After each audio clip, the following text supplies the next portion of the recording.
nakakatawa nga yung sinasabi ni Defensor, yung Congressman Defensor, at itong sinatawag ng mga ating mga kababayan na Tuta Soto or School Bukol Senator, naki-question nila yung Korte Suprema na desisyon. They should have looked at the Constitution that the final arbiter of the interpretation of the law is the Supreme Court. Wala yan sa function ng Senado, wala yan function ng congressman. It is the Supreme Court that is the supreme that interprets the law, the Constitution. So, paano na kaya kung i-questionin nila yan? Hindi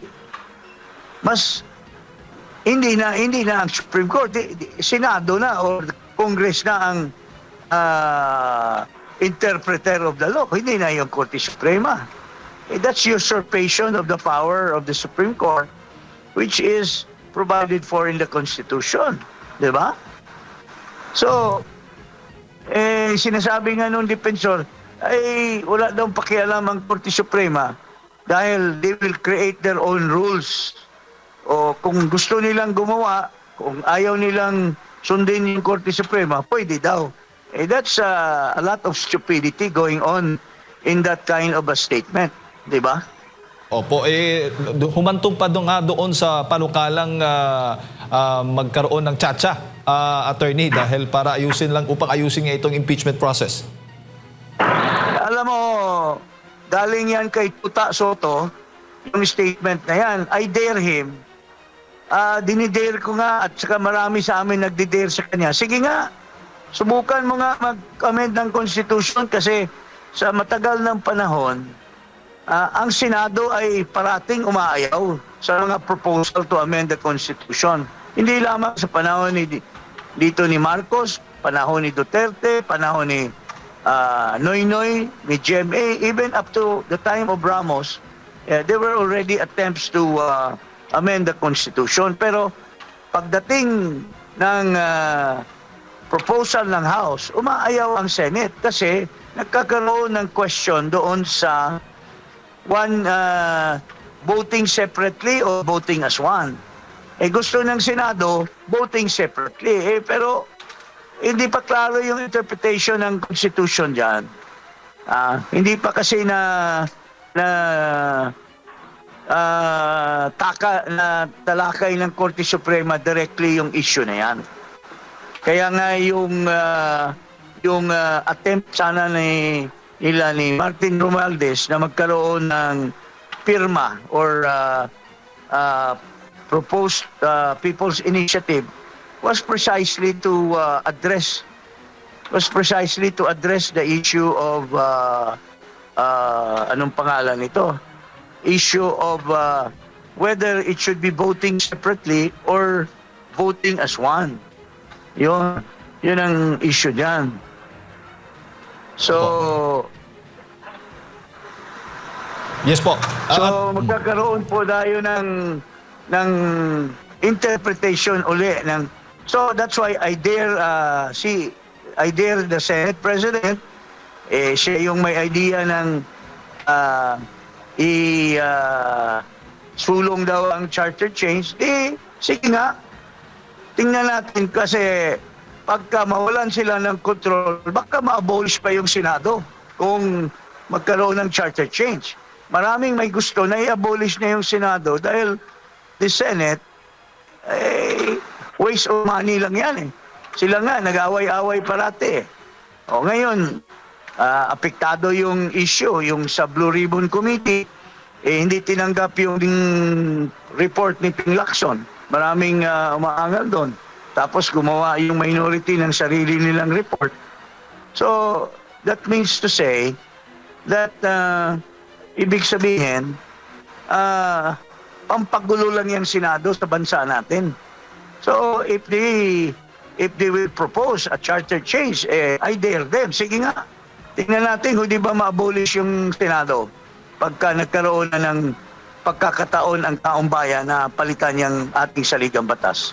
Sakali pong umusad po ang inyo pong inihain kasama po ninyong mga kasamahan na impeachment complaint, no? Pangatlong impeachment complaint sana.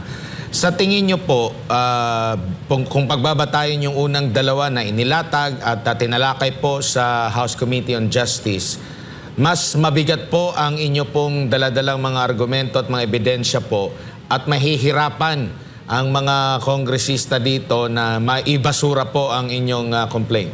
Feeling namin, this is our personal view on the matter, talagang deliberate yung hindi nila sa pagtanggap.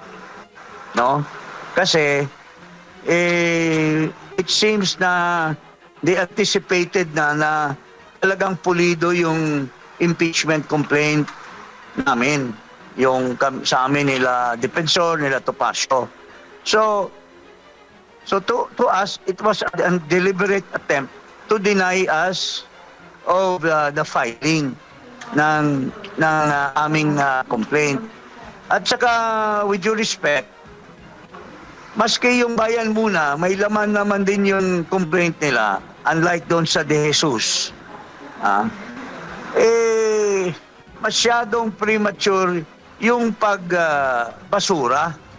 Kasi doon sa level ng tinatawag nating determination of substance, hindi pa dapat nililitis yun. Hindi pa dapat pinapa-explain or tinatanong kung anong basis ng charges. Kasi determination of substance only means na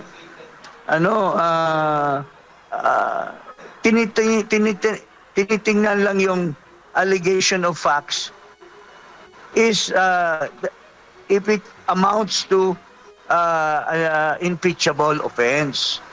Pero hindi na nila tinalakay yung issue na yan, kundi pati yung mga ebidensya na pinagtatanong na nila in the case of for example Admar, yung tanong nila tungkol doon sa drug addiction.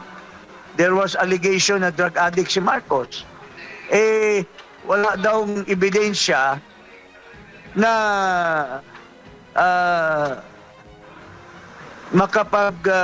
makapagsabi na yung pagka-drug addict ni Marcos may kinalaman sa pag-manage niya ng ating bansa, ng ating gobyerno. Wala pa naman yung issue na yun. Ang issue lang, kung yung narration or allegation na may drug addiction si Marcos or lulun sa droga or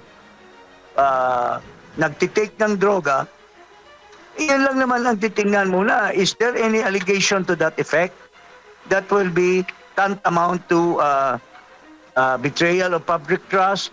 Yun pa muna ang titingnan. Hindi mo na yung may ebidensya ba? Doon na yun sa trial.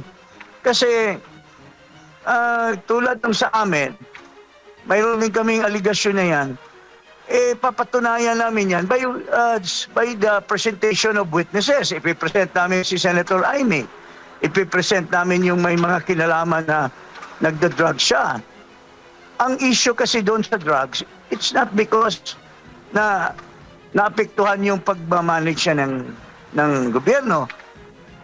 Doon pa lang sa, kung isang opisyal ay kumukuha ng drugs, nagtitake ng drugs,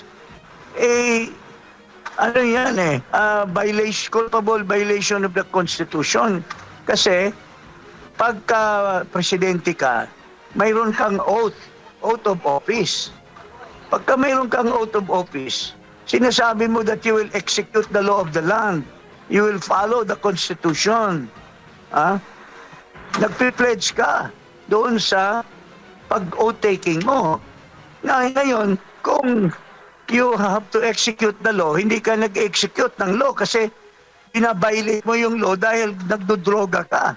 You violated the Constitution. You violated your oath of office. Kasi ikaw mismo ang nagbibigay ng ehemplo na huwag sundin yung batas. Kasi ikaw mismo ang nagbabiolate ng batas dahil nagdodroga ka. The issue should have already been considered.